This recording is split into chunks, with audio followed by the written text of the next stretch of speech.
Life is weird. Super weird. So, what did we decide to do with our fascination for the strange and unusual? We made a podcast about it. This is Weirdify. Now, let's get weird. Are you ready to record a podcast? I'm so ready. Great. We're rolling. Yay! Welcome back, everybody. Welcome, welcome, welcome. Welcome to Weirdify. Welcome back to Weirdify. Another round of weird shit. Okay, let's get this. Okay. Oh, sorry. Sorry. That was a total buzzkill moment. That's okay. We're done. Moving on to the next part of the show. Welcome to Weirdify. I'm Haley. I'm Amanda. Welcome back. Welcome. How many times can we welcome our people? We're just so freaking happy that you're here. Yeah. From all over, all the states, so many states, and France. Yeah. We're so happy to have all of you guys tuning back in to listen. It's so exciting. I know. I'm extra happy this week. Great. I'm extra happy too. Yeah. It is good. It's a great week. I love that. I don't have any specific reasons, just in a very good mood and good. Just it's been a great week for me. Happy to be here too. Yeah. It's been a great month, actually. I just touched the habanero you gave me. Is it gonna I just rubbed my eyes. You should be okay, but don't repeat. It's not like the shampoo bottle. Okay. I'm just gonna leave it there. We get put in with our little no, because then I'll forget it, and I want to make it in my scrambled eggs. That's right. Okay, great. You'll have to let me know if that's any good. I will. Okay. Okay. So should we dive right into it? I mean, Swan dive. That's head first. Swan dive. We are swan diving right now. Wow. What are we doing this week, Haley? We are going to cover weird premonitions. Yeah. Or should we say predictions as well? Yeah. Premonition / prediction. Wow. Mm-hmm. Speaking of diction, I don't have any. God. We're off to the races. Oh my gosh. Okay. Yes. So we're covering strange premonitions, and Amanda gets to go first. Yes. So please, you have the floor. Okay. I'm very excited. Okay. Wonderful. I'm very excited as well. My story is, it's somebody that I know. They would like to remain anonymous. I will just refer to this person as pretty much he. And he wanted me to just sort of jot down, my own version of it. So I talked to him on the phone and he told me the story. And so these are just kind of my notes. So this is not him writing in and giving his exact account of it. This is my account of his story. Right. You were listening and you were the scribe. Exactly. Writing down everything that you were saying. Exactly. Okay. It's still going to be exciting. I'm stoked. All right, so this person is a deputy, and they were working patrol on a night shift, and their lieutenant had basically a routine traffic stop in their zone. Mm-hmm. So he was called for backup. When he arrived, the lieutenant had 4 guys seated, and I guess these guys were driving around, but they didn't actually have any licenses. So the lieutenant was like, hey, can you take a couple of them home? And he was like, of course I will. So the lieutenant had said, okay, I've already searched the car, all this stuff, whatever. They weren't in trouble. They just needed to go home. They'd gotten pulled over for whatever reason. Mm-hmm. And then because they didn't have licenses, they couldn't let them just drive their cars home. Right. But they weren't in trouble. So walking to the car, he has a vision. And he said it was a very, very weird sensation where he said everything went away and he saw himself driving in this car and one of the guys behind him pulled out a gun and shot him in the back of the head. And these 2 guys that he was about to drive home wouldn't have been handcuffed because, again, they weren't in trouble. And he was able to see their faces, right? So he had a vision of He was, I think how he described it is he was above the car and he watched him reach out of the back and it was shoot him clearly in the him back. And clearly one of the guys. Okay. Yes. Yeah. So he's like, okay, do you mind, Lieutenant, if I search the car as well? Because I guess the lieutenant, I don't know this, but I probably cut this out, but it goes deputy lieutenant. Okay. I have no idea. I can't help you, but. Or if it's my boss, I don't want to double check my boss's work. Right. But it's I guess an understood thing where it's yeah, of course you can check it. You're new, you're the last one to show up or whatever, so you can search the car. Okay. So he searches the car.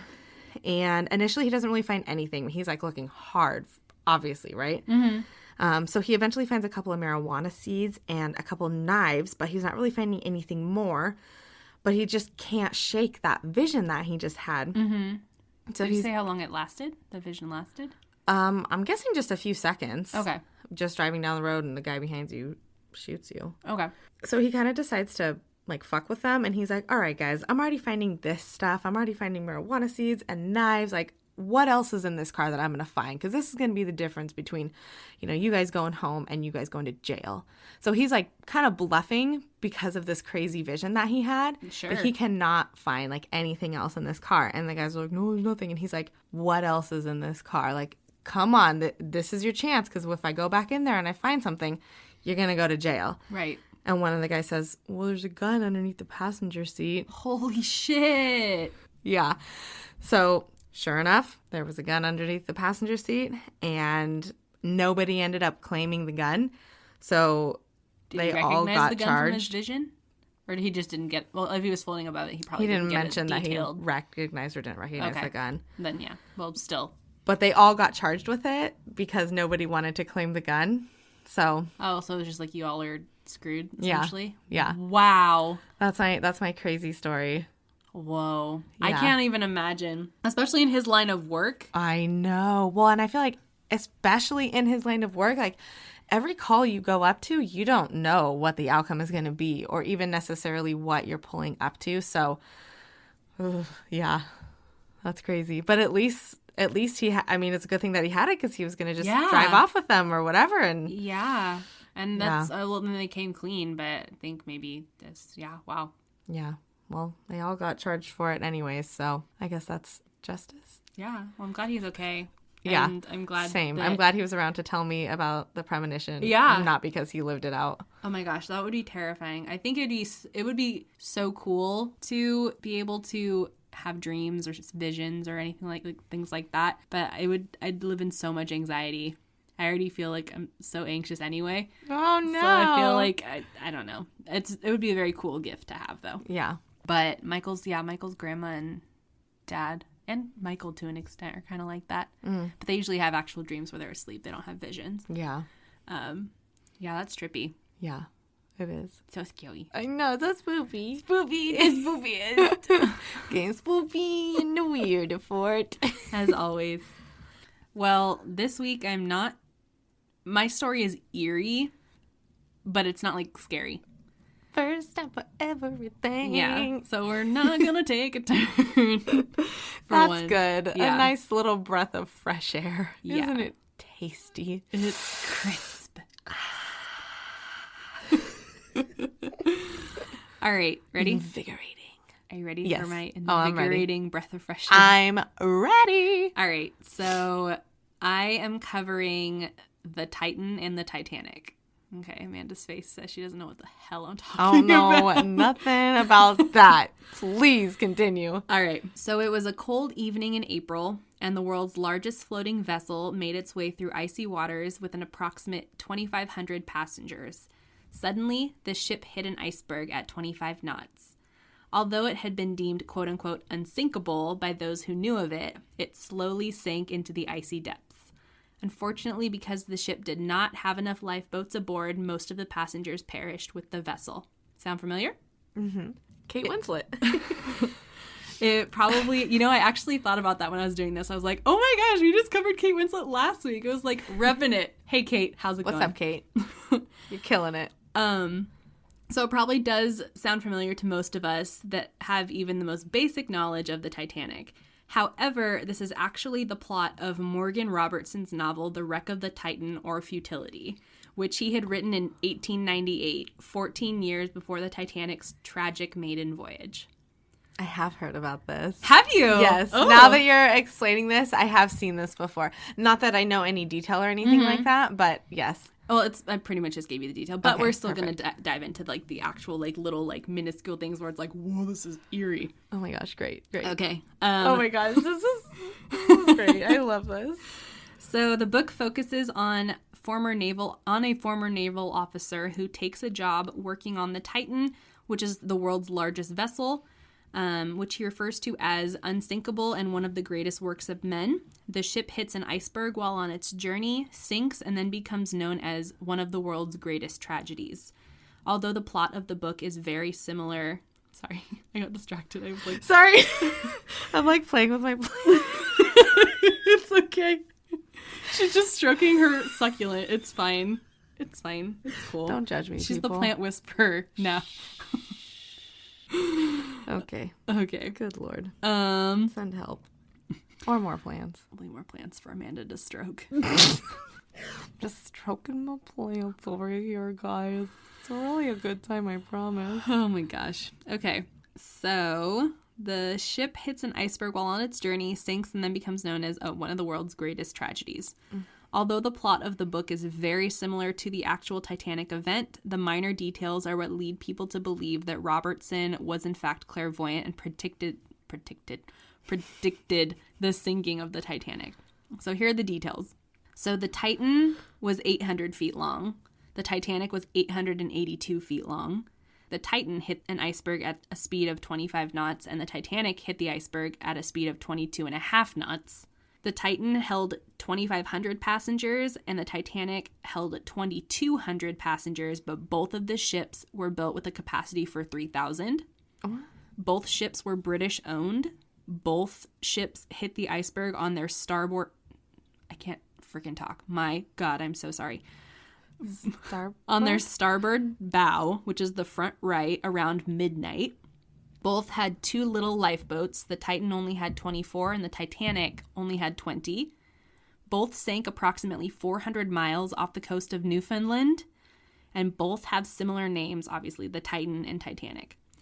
Again, many folks believe that Robertson must have been clairvoyant and seen the tragedy happen because the details of his story are just so close, especially since there are miles and miles of Atlantic Ocean with countless different ways for a ship to sink other than simply hitting an iceberg. Robertson claims that he just simply used the knowledge that he had of shipbuilding and popular maritime trends of the period. And he was also the son of a ship captain, grew up as a cabin boy, and eventually became a first mate. There have been many claims as to why the Titanic sank, but it's hard to miss the eerie commonalities between Robertson's story of the Titan and the tragic sinking of the Titanic on April 15th, 1912. Wow. I remember the first time I had heard of that, and because I think the Titanic's fascinating. Since I knew of it, because I knew about it mainly from the movie, and then diving into it, it's just really fascinating. But yeah, the fact that when you get down to like the numbers and the nitty gritty, it's so close to what's in the book versus like what actually happened. Yeah, that's alarming. It's just weird. I know. So we decided to change up the format, I guess, Keeping little bit. It spicy like my habanero. Because it's our podcast and we can do whatever we want. Yeah. So we are. Haley has had an interest in The Simpsons and their predictions and premonitions for some time. She showed me the light, and so we just thought that we would sort of see, it's not just you. We thought that we would just go back and forth with a few fun ones that we like and find interesting. So that's what we're going to do. The Simpsons, well, if anybody doesn't know, they've predicted a number of things that have come true. Yeah. And then it's the longest running show, I believe, in television history. I think you're right.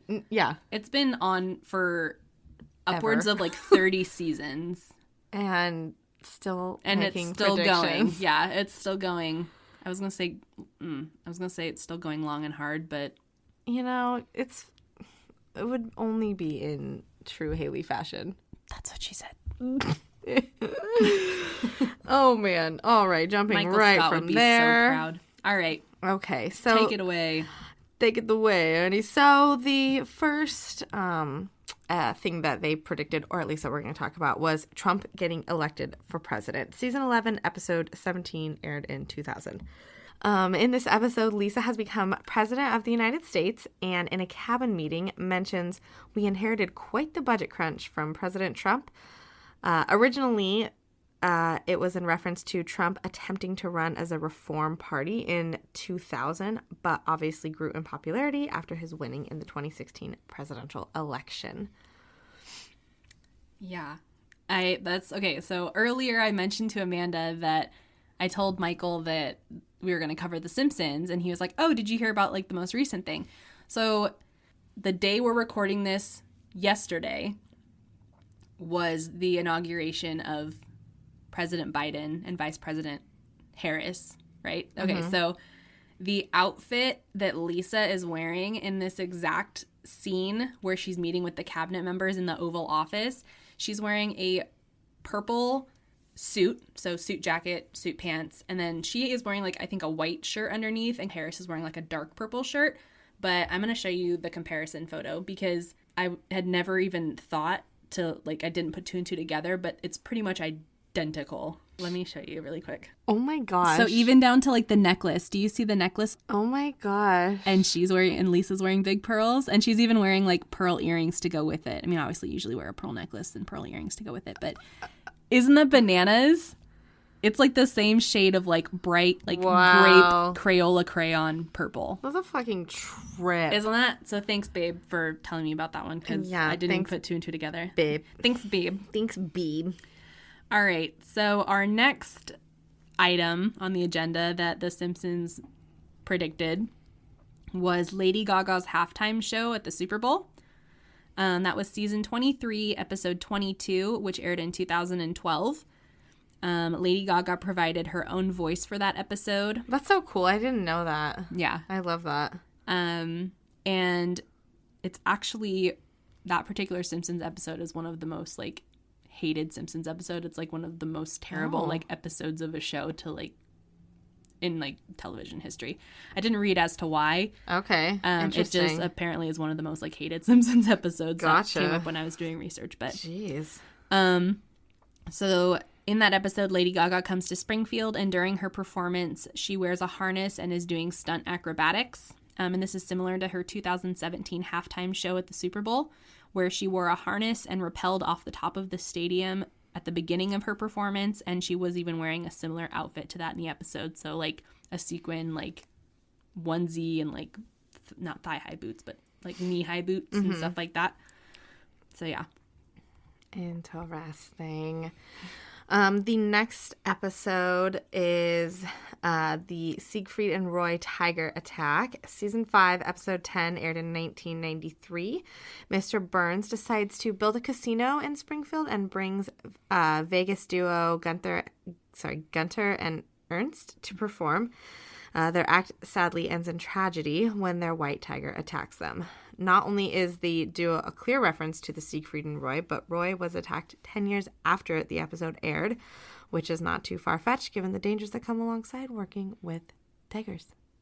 Lions. And bears. And bears. They might get you. The bears. You get to proceed with caution. Ooh, that's not what I thought you said. What did you think I said? We're talking about tigers, so I guess it works. I thought you were like, you get the pussy with caution. Always with the sex with you. I'm really sorry. My brain has permanent residency in the gutter. She's a little pervert, but we love her. That's me. So our next one is the 9/11 attack. So that was season 9, episode 1, 1997. Which has 9/11 in it. I know. I just thought that as I was reading it. So weird. Season 9, episode 1. Oh, yeah, that's really weird. Okay. So in a scene of this episode, Bart is looking at a magazine that clearly states $9 across the cover. But behind the price is the New York skyline with a very clear silhouette of the Twin Towers, making it appear to read 911. One of the show's producers actually even stated that this particular detail was really eerie. No, that is. Yeah, and I guess originally they had, they were trying to make a joke about like a $9 magazine, and that was like originally like the whole, that's what they wanted to focus on was like the $9 magazine. Okay. But then this whole connection is like, they're like, oh wow, but it wasn't intentional, but it's like, it's so prominent and just very like clearly like it looks very much like a 9/11. So wow, yeah, I've seen that. I feel like I remember watching that with you and Michael actually. Yeah. On YouTube. Yeah, that's like one of the most well known like The Simpsons predicted 9/11 and all that jazz. So yeah, that's fucking crazy. Yeah. Okay, well, one of the other things that they predicted was a Nobel Prize winner. Season 22, episode 1 aired in 2010. Hey, that's the year we graduated. Lisa and her friends have made a prediction sheet about who they think will win the Nobel Prize. Out of the names on the sheet, if you pause the episode, you can see the name Bengt R. Holmstrom under economics. Although he didn't win in the episode, Holmstrom did go on to actually win the Nobel Prize in economics in 2016. Gracie. Fucking Gracie. I'll tell you what. He's Gracie. So our next item are faulty voting machines. This was season 20, episode 4, 2008, when Homer goes to the voting booth to cast his vote for President Barack Obama. It glitches and makes him vote for McCain. And then the same event occurred during the 2012 election when votes were cast for Obama. They went toward Mitt Romney instead. Whoopsies. Shady. This next one is my favorite one, personally. Okay. Obviously. Probably mine too. Oh my gosh, it's obvious. It's the prediction that came true that Disney buys Fox. Season 10, episode 5, 1998. What a year. 1998. Close your eyes and go there. Unless you're driving, keep them wide open. But if you're not driving, just picture it. 1998. The episode pans over the 20th Century Fox sign, and across the bottom sign it reads, a division of Walt Disney Co. In March of 2019, Disney acquired all of Fox Films and TV assets for $71.3 billion. That's a lot of dollars. That's a lot of dollars. Shit. Yeah. And then, I was going to say it's our last one. It's not our last one. No, it's not. So the next is actually very close to home. The coronavirus and murder hornets. So this episode...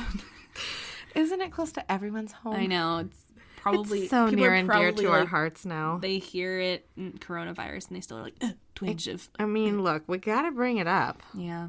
Because it's just... It's the unwelcome one of them. It's the unwelcome elephant. Exactly. On the planet. Exactly. Not in the room, but on the planet. Yes. Okay, so this episode was season 4, episode 21. It aired in 1993. And Japanese factory workers sneeze inside boxes that are being shipped to the United States and therefore spread the massively contagious Osaka flu to Springfield. The citizens are forced to stay at home, and at one point they even knock over a van with killer bees inside in an attempt to find a cure. So, yeah, the coronavirus, obviously, we're well aware of it, live in it. It was initially discovered in December of 2019, but grew to become the pandemic that we know and love. Lol. In March of 2020, and shortly after, in May of 2020, there were also warnings that had come out of murder hornets having made their way from Asia to the United States. That shit, I don't understand. Do you think he's a time traveler? I think he's a time traveler, 100%. Yeah. Do you think he's part of Project Pegasus? You know, maybe. Ooh. I mean, Matt Groening, this is his face. He looks like he could be. He looks like he's maybe been to a lot of different times. He looks like he has some secrets. Or do you think maybe he just time traveled once and went back and saw everything? No, because he's still writing episodes. Yeah, but I'm saying maybe he was, this old, obviously down the road, and then he time jumps back to whenever The Simpsons came out and decides to write all of the information that he knows and sneak it into an episode. I have no idea. Do you know what I'm saying? Remember in my episode of Project Pegasus, where I talked about Project Pegasus, and there was apparently that film, the microfilm, and we didn't know what happened to it? Yeah, maybe I do. Matt Groening has it. Oh my gosh, maybe it's The Simpsons! Maybe it really is just The Simpsons, and this is all a warning. Oh no. That would be bananas. That's crazy. Okay. All right, shall we continue? Yep. Okay. Continue. So the next episode is Censoring the David. Season 2, episode 9, aired in 1990. Again, what a year. What a year. We weren't even that's the born year yet. Alex was born. Oh. My little sweetie pie. Little Alex. Oh, my little baby sweetie. Oh, okay. The people of Springfield protest against the Michelangelo's David statue being on display at a local museum. They're upset because of the obscene nudity. That peen dough. The audacity of a peen. Oh, my God. The peen. This actually came true in 2016 when Russian campaigners voted whether or not to clothe a copy of the statue that had been set up in St. Petersburg. I've seen the David. It's a big peen. Why hide that? I don't know. Why be offended by it? I don't know. And he's huge. I don't know, but for some reason, when I would see the David in like shows or movies, I knew it was a large statue, but I didn't realize how large. It's massive. It is ginormous. Wow. It's wow, quite something to behold. Well, they don't think so. They think they don't. They think that behold under some cloth. Put a nice little fig leaf. Nice little fig leaf. Oh man. The next premonition is the three-eyed fish. Season 2, episode 4, 1990. Bart catches a three-eyed fish named Blinky in the river near the power plant that Homer works at, and the story then becomes headline news in Springfield. Over a decade later, a three-eyed fish was found in a body of water in Argentina, and the body of water they found it in was actually fed from a river of a nearby power plant. Three-eyed fish. I'd be really scared if I saw that. I don't really like fish. I mean, I definitely don't like sharks, but I don't really like fish either. I feel like freak me out. I feel like I wouldn't be afraid to see a three-eyed fish. It would probably be alarming, but just like anything, there's like birth defects. Yeah, I don't know. I remember I was probably maybe 10, and my mom would take my sister and I to like this art class, and after it was like every Thursday, and every Thursday after our art class we would go to this little fish place and get fish and chips, and they had like one of those tanks like built into like the booth or whatever. Mm-hmm. I remember there was like this yellow fish, and it looked like a straight up alien, and it had like imagine like Jar Jar Binks eyes that were like sticking vertically up, and I swear this thing would stare at me, and it gave me such a weird feeling. It was just very strange. So I'm like, no three-eyed fish, please. No three-eyed fish for Haley. Okay. No. All right. Oh, sorry. Next is you. That's okay. We could share it. Sharing is caring. Share the shard. Share the shard. Piece of shard. The next one is the Shard episode. Season 6, episode 1995. When Lisa is on her honeymoon in London, we see the Tower Bridge, and then behind that we see a silhouette of a tower that looks like the Shard skyscraper and is even in the correct location. But construction of the Shard didn't start until 2004, which was 14 years after the episode. Crazy. And our final fun fact or premonition is the horse meat scandal. We're just going to end on, really rounding it out there. Really got to do it. So that's season 5, episode 19, which aired in 1994. Lunch Lady Doris can be seen picking from a large vat marked associated horse parts. And it actually also says, now with more testicles? Or something like that? Now with more nuts or something?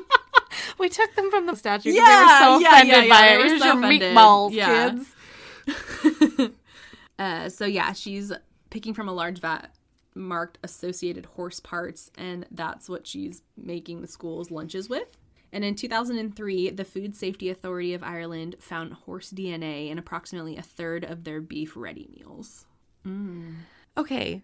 Roast That's not even, like, we don't know what we're eating at all. No. Not even close, especially when it comes to the meat industry. I would not even be surprised if every single product had meat that we don't know is the meat that we aren't buying. Like, you want chicken and it's mashed up, there's probably a lot of other mystery things. Like, this is, I don't know how far this...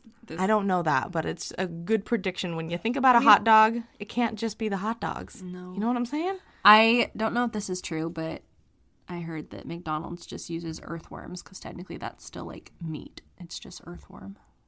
That's great. But who knows? I don't know. I don't know either. That's awful. Yeah. And like, I know I just said it was great, but then it sunk in and... It's not great. It couldn't be farther from great. I just think about my little worms outside, and I'm like, I wouldn't want you on your burger. I like that you eat my tomatoes. Damn burger. Oh, no. No meatworm burger. Meatworm? Earthworm? Earthworm. Wow. Okay. No earthworm burgers. We haven't had any alcohol of any kind, you guys. Yeah, this is real organic. I think we're just hyped up on life. We're just freaking hyped to bring another episode at you. Yeah, very, very hyped. And we actually have had 2 more listeners write in stories. So if we can get a couple more, we would love to bring another What's the Weirded You? Yes. So write it in, guys. Yeah, write it in. We don't care. You can, like I said, you can be anonymous. People are being anonymous. We hope that with each episode, we give you guys more ideas to draw from your memories to write in about. Because when we say we really don't have like a script or a window, we really don't. Like at this point, we're at episode 11. So you at least have 11 topics, spark our curiosity. And we have even more coming at you. So yeah. And if you're like, they probably won't want to hear that, you're wrong. Oh, 100% wrong. You're wrong. No, we want to hear everything. Even if you're like, I mean, I guess it's not that weird. Like, we'll be the judge. Yeah. Even if send it in and we'll let you know. It could be bland AF and we'll be like, you know what? They wrote in. Yeah. Real MVP. Yeah. Seriously. Love them just the same. Indeed. Yeah. Indeed. But you can send your weird stories or topic suggestions to via our Make Contact page on our website, which is weirdifypodcast.com. Follow us on Twitter and Instagram at Weirdify Podcast. Yes. Always at Weirdify Podcast. Everywhere at Weirdify Podcast. Yes. And you can also like our Facebook page. We have a Facebook page now. So we're slowly trying to take over the internet with our corner. The interwebs. Weirdify is making a storm. Our corner was a corner, and now it's more like a nice little, I don't know, what's a bigger version of a corner? A breakfast nook. Oh, we have a breakfast nook.